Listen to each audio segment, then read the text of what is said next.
It's December 18th and my door is broken. I got a frozen latch. This thing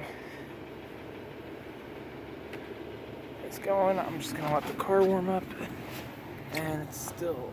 The car's been warming up for 15 minutes.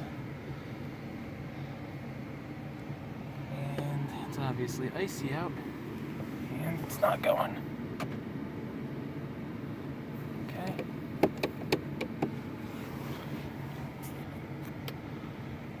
If I try and lock it, it'll beep.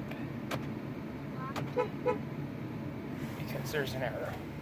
Driver door ajar. The vehicle is on. Full heat.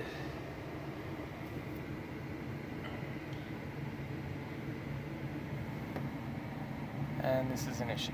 It's December 18th, 2019.